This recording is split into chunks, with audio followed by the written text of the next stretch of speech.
গভীর সমুদ্রে গবেষণা ও সমস্যা চিহ্নিতকরণে গুরুত্বারোপ প্রধান উপদেষ্টার।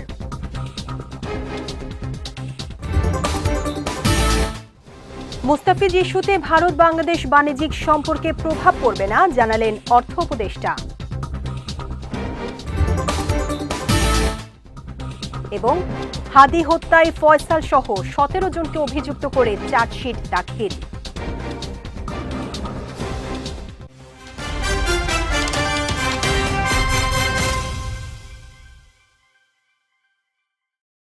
আসসালামু আলাইকুম। পুষ্টি চা নিবেদিত বিজয় রাতের সংবাদে আমন্ত্রণ জানাচ্ছি আমি শেখ তাসফিয়া করিম। শুনছিলেন শিরোনাম, এবারে বিস্তারিত।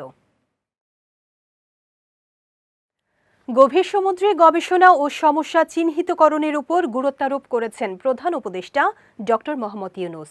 সকালে রাষ্ট্রীয় অতিথি ভবন যমুনায় এই সংক্রান্ত এক সভা অনুষ্ঠিত হয়। এ সময় উপস্থিত ছিলেন মৎস্য ও প্রাণী সম্পদ উপদেষ্টা ফরিদা আক্তার, প্রধান উপদেষ্টার আন্তর্জাতিক বিষয়ক বিশেষ দূত লুৎফে সিদ্দিকী, চট্টগ্রাম বিশ্ববিদ্যালয়ের ইনস্টিটিউট অফ মেরিন সায়েন্সেসের অধ্যাপক সাইদুর রহমান চৌধুরী এবং মৎস্য অধিদপ্তরের সহকারী পরিচালক ডক্টর মোহাম্মদ আবদুল্লাহ আল মামুন। গত বছরের 21 আগস্ট থেকে 21 সেপ্টেম্বর পর্যন্ত এই জরিপ চালানো হয়। 8 দেশের 25 জন বিজ্ঞানী এই জরিপ পরিচালনা করেন, যার মধ্যে 13 জন বাংলাদেশের। গবেষণায় নতুন 65 প্রজাতির জলজ প্রাণীর অস্তিত্ব পাওয়া গেছে। মৎস্য উপদেষ্টা বলেন, টার্গেটেড ফিশিং হলে বঙ্গোপসাগর মাছ শূন্য হয়ে পড়ার আশঙ্কা রয়েছে। মোস্তাফিজুর রহমানকে আইপিএল থেকে বাদ দেওয়ার কারণে অর্থনীতি বাণিজ্যিক ক্ষেত্রে ভারতের সঙ্গে সম্পর্কে কোনো প্রভাব পড়বে না বলে জানিয়েছেন অর্থ উপদেষ্টা ডক্টর সালেউদ্দিন আহমেদ। দুপুরে সরকারি ক্রয় সংক্রান্ত কমিটির বৈঠক শেষে এই মন্তব্য করেন তিনি। বলেন, দিল্লির সঙ্গে সম্পর্কের অবনতি চায় না সরকার। আমাদের এখানে কোনো প্রভাব পড়ে না। আজকে যেসব পারচেসেস হয়েছে ইন্টারন্যাশনাল টেন্ডার, আমার দাম ধরে এখানে আমাদের স্পোর্টসে আজকে একটা শব্দ উচ্চারিত হয় নাই। অর্থাৎ আমরা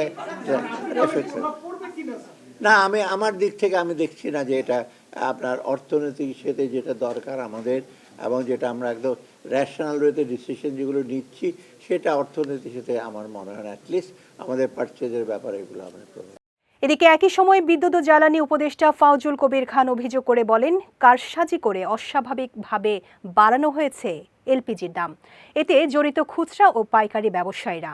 সাংবাদিকদের তিনি জানান, অনিয়মের বিরুদ্ধে ব্যবস্থা নিচ্ছে সরকার। ক্যাবিনেট সেক্রেটারিকে আমরা বলছি যে প্রত্যেক জেলায় জেলায় এগুলো নিয়ে যাতে করা হয়, মোবাইল কোড করা হয়। এবং গতকালকে আইন শৃঙ্খলা কমিটির সভাতে আমরা আলাপ করছি।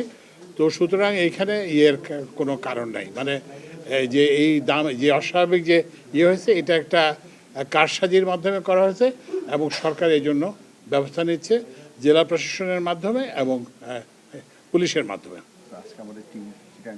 আচ্ছা, এবং আজকে আমরা বিভিন্ন জায়গায় আমরা জ্বালানি বিভাগ থেকে, যদিও আমাদের যেটা বললাম যে নিয়ন্ত্রণ না, এটা বেসিক্যালি প্রাইভেট সেক্টর, কিন্তু আমাদের টিমকে আমরা চিটংয়ে পাঠিয়েছি, আমরা ঢাকাতেও এটা করব।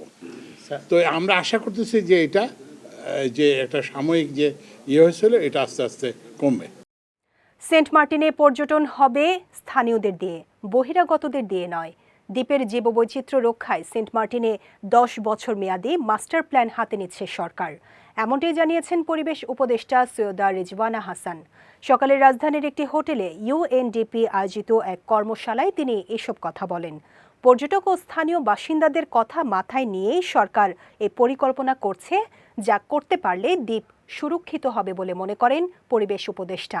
বলেন, এই মাস্টার প্ল্যান সকলের মতামত নিয়েই চূড়ান্ত করা হবে। তিনি আরও জানান, এই দ্বীপের জীববৈচিত্র্য রক্ষার পাশাপাশি স্থানীয়দের কর্মসংস্থানের বিষয়টিও মাথায় নিয়ে বিভিন্ন প্রকল্প হাতে নিয়েছে সরকার। ট্যুরিজম হবে স্থানীয় জনগোষ্ঠী কেন্দ্রিক। আপনি ওখানে থাকেন, আপনার 2টা ঘর আছে, দরকার হলে সরকার সহায়তা দিয়ে আরেকটা ঘর আপনাকে তুলে দেবে। পর্যটকেরা স্থানীয় মানুষদের সাথে থেকে তাদের জীবন ধারণ কেমন সেটা দেখবে এবং প্রকৃতিকে উপভোগ করবে। প্রকৃতিকে নষ্ট করতে ওখানে ট্যুরিজম করতে দেওয়ার কোনো সুযোগ নাই। কোরাল ভেঙে রিসোর্টের দেয়ালে লাগানো হচ্ছে। এটা কারা করে জানেন? বহিরাগতরা করে। এই মাস্টার প্ল্যানের বাস্তবায়নে কিন্তু স্থানীয় জনগোষ্ঠীর একটা ভূমিকা বড় করে আমাদেরকে রাখতে হবে এবং এটা স্পষ্ট করে দিতে হবে। তো আশা করি আমাদের প্রচেষ্টার ফলে সেন্ট মার্টিনও বাঁচবে, সেন্ট মার্টিনের উপর নির্ভরশীল জনগোষ্ঠীও বাঁচবে, এবং আমরাও বিশ্বকে দেখাতে পারবো যে আমাদের অনন্য প্রাকৃতিক সৌন্দর্যমণ্ডিত একটা দ্বীপকে রক্ষায় আসলে আমরা সকলে মিলে জাতীয় দায়িত্ববোধের পরিচয় দিয়েছি। ইনকিলাব মঞ্চের মুখপাত্র শহীদ শরীফ ওসমান বিন হাদিকে রাজনৈতিক প্রতিহিংসার কারণেই হত্যা করা হয়েছে বলে জানিয়েছেন ঢাকা মহানগর গোয়েন্দা পুলিশের অতিরিক্ত পুলিশ কমিশনার মোহাম্মদ শফিকুল ইসলাম। বিকেলে মিন্টো রোডের মিডিয়া সেন্টারে আয়োজিত সংবাদ সম্মেলনে তিনি জানান, পল্লবী থানা যুবলীগের সভাপতি ও উত্তর সিটির সাবেক কাউন্সিলর তাজুল ইসলাম চৌধুরী বাপ্পির নির্দেশেই হত্যা করা হয় হাদিকে। ডিবি প্রধান জানান, কার্যক্রম নিষিদ্ধ আওয়ামী বিরোধী অবস্থানের কারণেই তাকে টার্গেট করা হয়েছিল বলে তদন্তে উঠে এসেছে। এই হত্যাকাণ্ডের ঘটনায় ফয়সাল করিম মাসুদ সহ 17 জনকে অভিযুক্ত করে আদালতে চার্জশিট দাখিল করা হয়েছে। অভিযুক্তদের মধ্যে 12 জনকে ইতোমধ্যে গ্রেফতার করা হয়েছে এবং বাকি 5 জন পলাতক রয়েছে। আপনারা জানেন, ভিকটিমকে গুলি করা এজার নামে পলাতক আসামি ফয়সাল করিম মাসুদ ওরফে রাহুল ওরফে দাউদ নিষিদ্ধ ঘোষিত ছাত্রলীগের রাজনীতির সাথে জড়িত ছিলেন। শুটার ফয়সাল করিম মাসুদ ওরফে রাহুল ওরফে দাউদ এবং তার সহযোগী আলমগীর হোসেন দয়কে পলায়নের বিষয়ে সার্বিক সহায়তাকারী তদন্তে প্রাপ্ত আসামি তাজুল ইসলাম চৌধুরী বাপ্পি পল্লবী থানা যুবলীগের সভাপতি ও ঢাকা উত্তর সিটি কর্পোরেশনের 6 নং ওয়ার্ডের আওয়ামী লীগ মনোনীত নির্বাচিত কাউন্সিলর ছিলেন।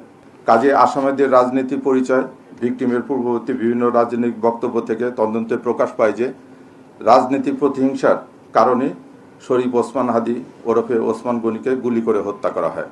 আমরা যেটুকু ঘটনার পারিপ্রেক্ষিকতা আপনারা জানেন যে টোটাল 17 জনের বিরুদ্ধে আমরা চার্জশিট দিয়েছি বলতে। এই 17 জনকে জিজ্ঞাসাবাদ করে তাদের তথ্য প্রমাণ এটা তদন্ত করে আমরা যেতে পেরেছি, আমরা সেই অবস্থানে আছি। আমরা অ্যারেস্ট করেছি 12 জনকে, হ্যাঁ, আর পলাতক আছে 5 জন। ঢাকা 17 আসনের নেতাকর্মীদের সঙ্গে নির্বাচন নিয়ে বিএনপির চেয়ারপারসনের কার্যালয়ে মতবিনিময় করেছেন দলটির ভারপ্রাপ্ত চেয়ারম্যান তারেক রহমান।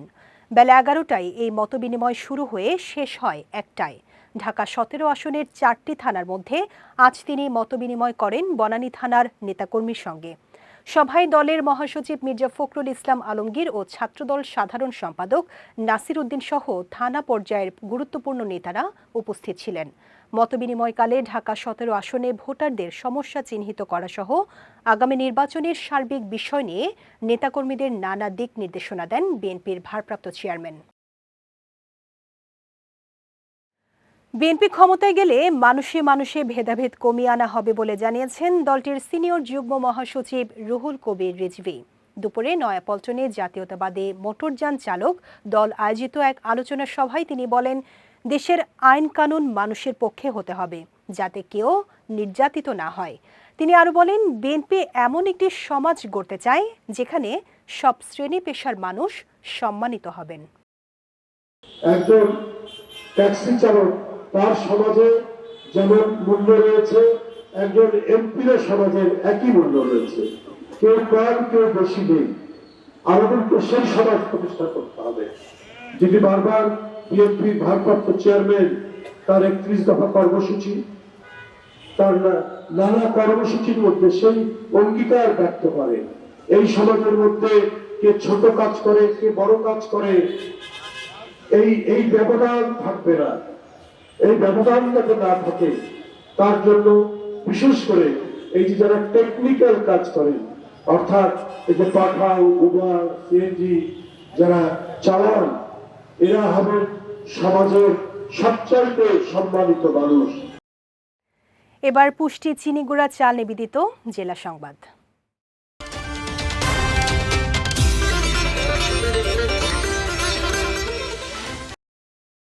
নির্বাচনের আগে যাতে কোনো ধরনের অবৈধ অস্ত্রের ব্যবহার না হতে পারে, এজন্য অবৈধ অস্ত্র উদ্ধার জরুরি বলে মন্তব্য করেছেন নির্বাচন কমিশনার অবসরপ্রাপ্ত ব্রিগেডিয়ার জেনারেল আবুল ফজল মোহাম্মদ সানাউল্লাহ।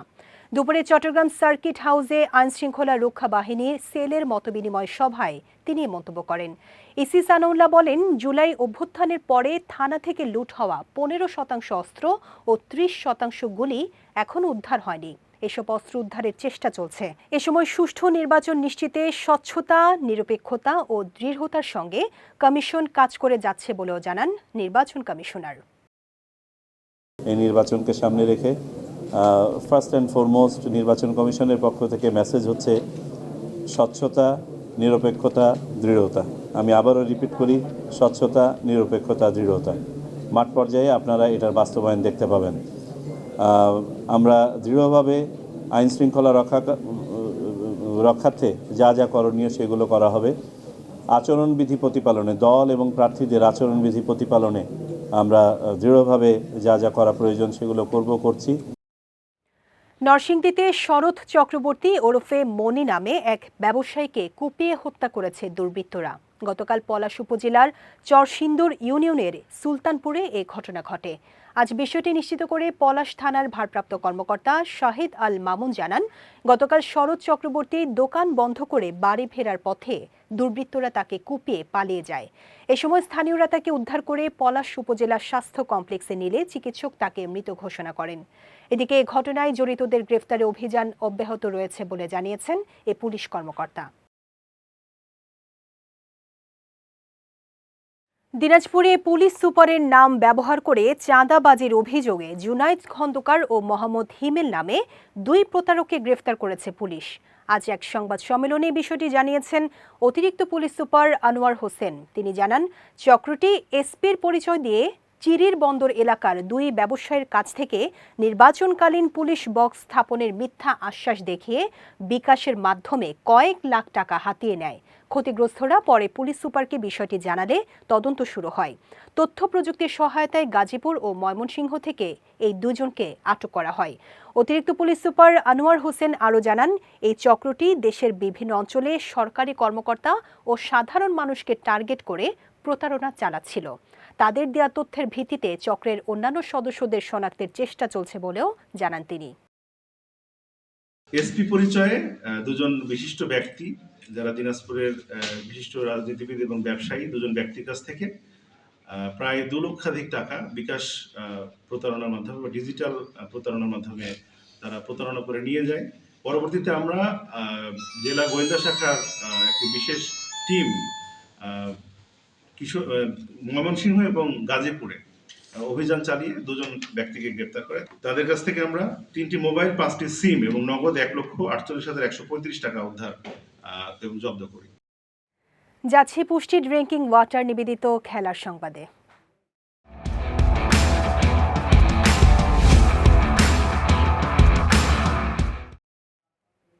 চলমান অ্যাশেজ সিরিজে 3য় শতক হাঁকিয়ে এলিট ক্লাবের নাম লিখিয়েছেন অস্ট্রেলিয়ার মার্কুটে ওপেনার ট্রাভিস হেড। আজ ইংল্যান্ডের বিপক্ষে সিডনি ক্রিকেট গ্রাউন্ডে অ্যাশেজের 5ম ও শেষ টেস্টের 3য় দিনে এর রেকর্ড করেন তিনি। এদিন 166 বলে 24টি 4 ও 1 ছক্কায় 163 রান করেন ট্রাভিস হেড, যা চলতি সিরিজে এই বাঁহাতি ওপেনারের 3য় শতক।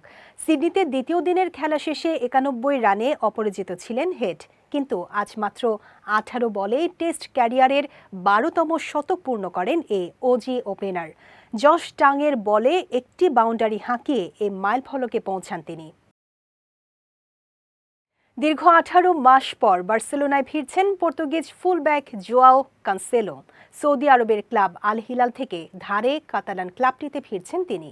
এর আগে 31 বছর বয়সী কানসেলো 2023-24 মৌসুমে 1 বছরের জন্য ধারে বার্সেলোনায় খেলেছিলেন। এরপর তার সাবেক ক্লাব ম্যানচেস্টার সিটিতে ফিরে যান।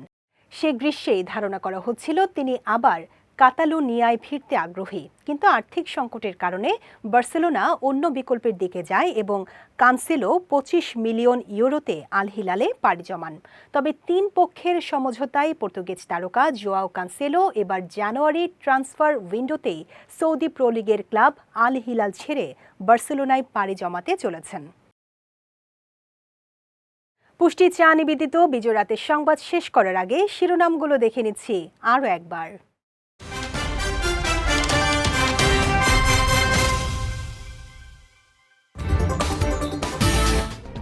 গভীর সমুদ্রে গবেষণা ও সমস্যা চিহ্নিতকরণে গুরুত্বারোপ প্রধান উপদেষ্টার।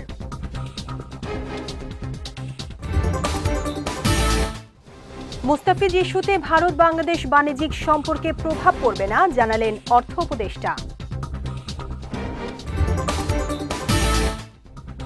এবং হাদি হত্যায় ফয়সাল সহ 17 জনকে অভিযুক্ত করে চার্জশিট দাখিল।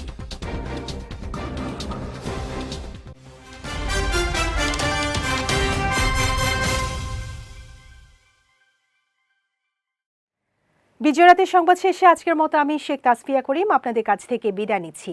আগামীকাল একই সময়ে নতুন সব খবর দেখতে চোখ রাখুন বিজয় টিভিতে।